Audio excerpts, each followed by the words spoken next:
Tuhanlah kekuatanku, Tuhanlah nyanyianku, Dialah keselamatanku. Jikalau Dia di pihakku, terhadap siapakah ku gentar? Tuhanlah kekuatanku, Tuhanlah nyanyianku, Dialah keselamatanku. Jikalau Dia di pihakku, terhadap siapakah ku gentar? Tuhanlah kekuatanku, Tuhanlah nyanyianku, Dialah keselamatanku. Jikalau Dia di pihakku, terhadap siapakah ku gentar? Tuhanlah kekuatanku, Tuhanlah nyanyianku, Dialah keselamatanku. Jikalau Dia di pihakku, terhadap siapakah ku gentar?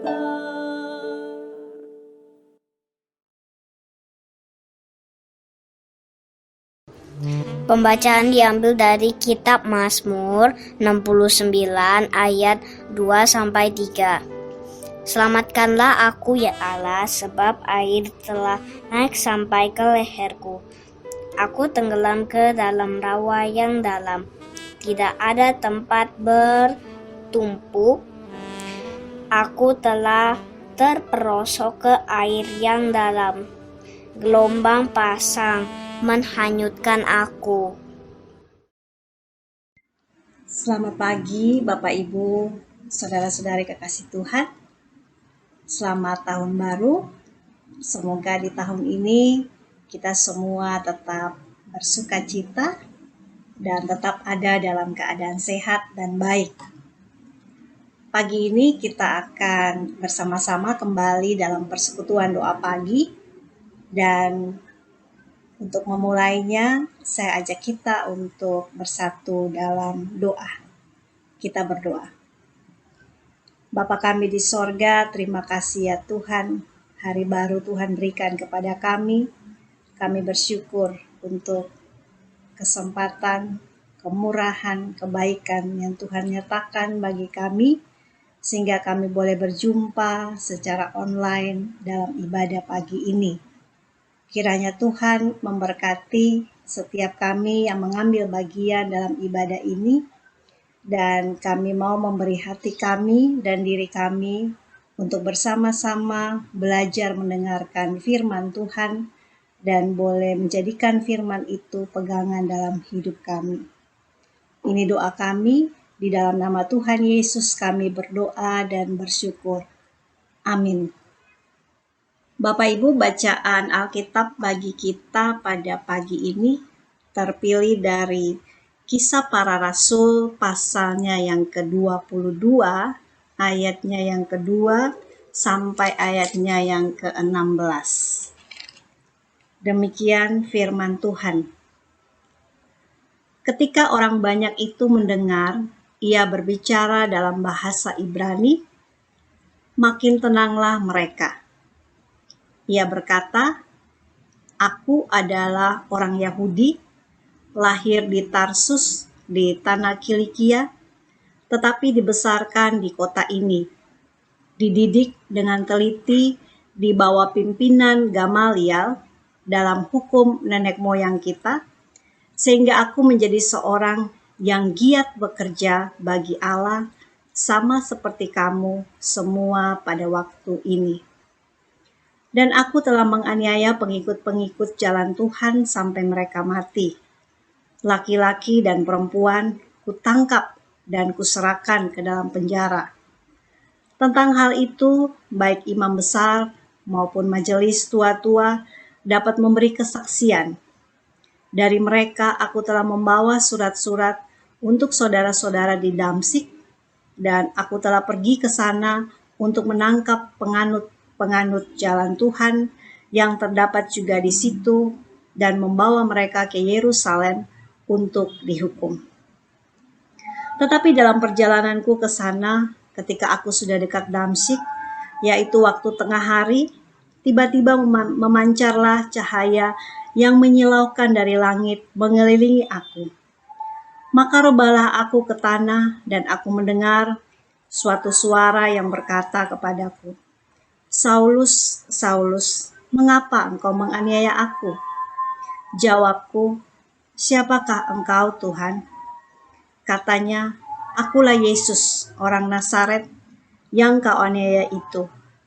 Dan mereka yang menyertai aku memang melihat cahaya itu, tetapi suara Dia yang berkata kepadaku tidak mereka dengar. Maka kataku, "Tuhan, apakah yang harus kuperbuat?" Kata Tuhan kepadaku, "Bangkitlah dan pergilah ke Damsyik. Di sana akan diberitahukan kepadamu segala sesuatu yang ditugaskan kepadamu." Dan karena aku tidak dapat melihat oleh karena cahaya yang menyilaukan mata itu, maka kawan-kawan seperjalananku memegang tanganku dan menuntun aku ke Damsyik. Di situ ada seorang bernama Ananias, seorang saleh yang menurut hukum Taurat dan terkenal baik di antara semua orang Yahudi yang ada di situ. Ia datang berdiri di dekatku dan berkata, "Saudara, bukalah matamu dan melihatlah." Dan seketika itu juga aku melihat kembali dan menatap dia. Lalu katanya, "Allah nenek moyang kita telah menetapkan engkau untuk mengetahui kehendaknya, untuk melihat yang benar, dan untuk mendengar suara yang keluar dari mulutnya. Sebab engkau harus menjadi saksinya terhadap semua orang tentang apa yang kau lihat dan yang kau dengar. Dan sekarang, mengapa engkau masih ragu-ragu? Bangunlah, berdirilah, berilah dirimu dibaptis, dan dosa-dosamu disucikan sambil berseru kepada nama Tuhan." Demikian pembacaan Alkitab bagi kita sekalian. Bapak, Ibu, Saudara kekasih Tuhan, judul renungan pagi ini, giat bekerja. Siapa yang giat bekerja? Kapan dan bagaimana ia bekerja? Kisah Para Rasul 22 ayat 2 sampai 16 yang baru saja kita baca bercerita kepada kita. Khususnya di ayat yang ketiga dikatakan, "Aku adalah orang Yahudi, lahir di Tarsus di tanah Kilikia, tetapi dibesarkan di kota ini. Dididik dengan teliti di bawah pimpinan Gamaliel dalam hukum nenek moyang kita, sehingga aku menjadi seorang yang giat bekerja bagi Allah, sama seperti kamu semua pada waktu itu." Jadi, siapa yang giat bekerja? Jelas, Paulus. Paulus dalam kisah ini menceritakan tentang dirinya dalam rangka pembelaan diri. Paulus seorang yang giat bekerja bagi Allah. Kapan dia melakukan itu? Sepanjang hidupnya dia bekerja. Kata giat di sini berarti adanya kegairahan, semangat, atau roh yang bersemangat. Sebelum Paulus bertobat dan menjadi pengikut Kristus, ia seorang yang giat bekerja. Bagaimana ia bekerja? Paulus bekerja bagi Allah dengan jalan menjaga kemurnian ajaran dan hukum nenek moyangnya. Dan untuk itu, Paulus siap berhadapan dengan orang-orang, termasuk dengan pengikut Kristus dalam kisah ini. Paulus dengan kuasa dari para imam, ia mencari dan memasukkan para pengikut Tuhan ke dalam penjara. Bahkan ia menganiaya para pengikut Tuhan sampai mati. Apakah giatnya Paulus ini berkenan pada Allah? Ternyata tidak. Allah dalam diri Yesus datang menjumpai Paulus dalam perjalanannya ke Damsyik. Perjumpaan Paulus dengan Tuhan Yesus mengubah semua rencana dan cita-cita Paulus. Sebelum bertobat, Paulus adalah orang yang giat bekerja bagi Allah. Setelah bertobat pun, Paulus tetap orang yang giat bekerja bagi Allah. Kalau begitu, apa bedanya? Sebelum bertobat, Paulus giat memelihara adat istiadat nenek moyangnya tanpa pengertian yang benar. Itu kita bisa lihat di dalam tulisan Paulus di Galatia 1 ayat 14 dan juga di Roma 10 ayat 2. Semangat yang ada pada Paulus berasal dari manusia lahiriah dan dari jiwanya. Namun setelah bertobat, Paulus mengalami pembaharuan hati dan pikirannya. Ia memiliki semangat yang lahir dari roh. Paulus antusias. Dia bekerja giat bagi Allah dengan hidup di dalam Kristus. Dia melakukan apa yang menjadi kehendak Allah dan bukan apa yang menjadi kehendaknya. Bapak, Ibu, saudara-saudari kekasih Tuhan, kita sudah memasuki tahun 2021. Kita ada di bulan pertama di tahun ini. Pertanyaan buat kita, apakah kita memiliki roh yang bersemangat untuk bekerja bagi Allah? Mungkin kita merasa bahwa selama ini saya sudah bekerja untuk Tuhan. Saya sudah jadi penatua, pengurus komisi. Saya terlibat dalam berbagai pelayanan.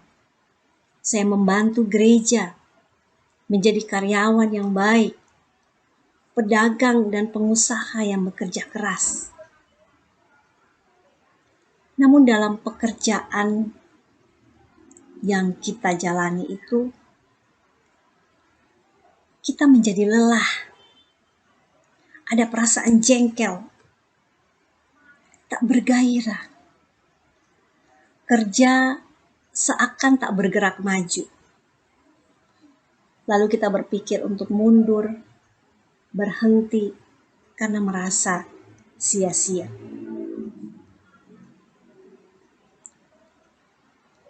Coba kita mengecek. Apakah semangat kita bekerja itu berasal dari roh Allah atau dari diri kita sendiri? Manusia lahiriah seperti yang Paulus alami.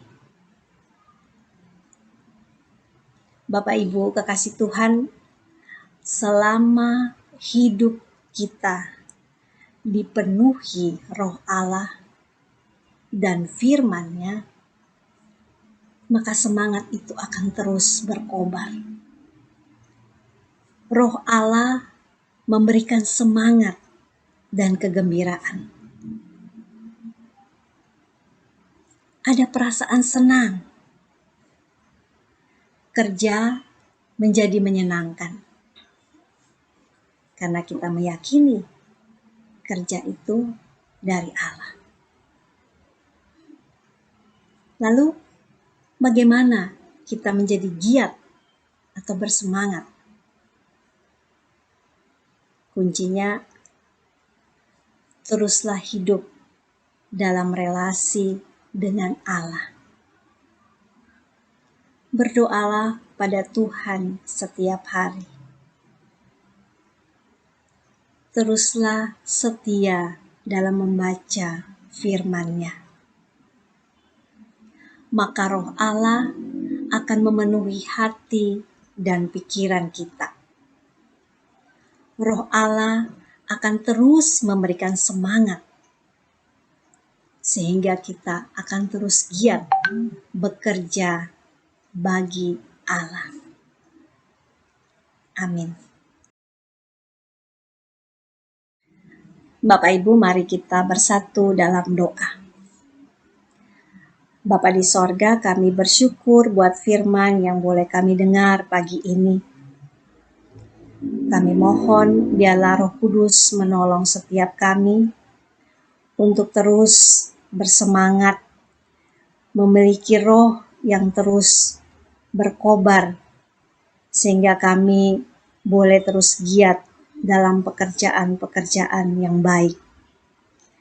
Bapa, kami sehati ingin berdoa bagi pemerintah, tim gugus tugas penanganan COVID-19 dan pemulihan resesi ekonomi. Kiranya Tuhan menolong pemerintah kami, agar mereka dapat mengendalikan situasi dan menghadirkan kebijakan-kebijakan yang mendatangkan kebaikan bagi seluruh warga. Kami mau berdoa buat tim Kemenkes. Kiranya Tuhan mereka diberikan kebijakan dalam menangani situasi pandemi yang masih terus terjadi. Kami berdoa buat tim medis Poliklinik Surya Utama yang sudah mulai bekerja walau secara terbatas. Dan begitu juga dengan poliklinik lainnya dan rumah sakit yang menangani COVID. Bapak, tolonglah para medis agar mereka boleh melakukan tugas mereka dalam perlindungan dan damai dari Tuhan. Kami berdoa buat para pengusaha agar mereka juga dapat melewati dan bertahan dalam situasi ekonomi yang sulit saat ini. Kami mau sehati berdoa buat umat-Mu yang berulang tahun, yang sedang merencanakan pernikahan, yang sedang sakit, atau yang dalam masa pemulihan, yang sedang berduka. Kiranya Tuhan menguatkan. Biarlah Tuhan yang memberikan penghiburan dan meneguhkan iman mereka. Kami juga mau berdoa buat pelayanan gereja-Mu yang sedang terus terjadi, ibadah-ibadah online yang terus dilaksanakan. Kiranya Tuhan, Engkau berkenan dan Engkau memberkati semuanya itu, agar biarlah melalui pelayanan gereja-Mu yang dilakukan secara online, iman umat-Mu tetap kuat dan terus bertumbuh. Kami mau berdoa juga bagi pelayanan ibadah anak.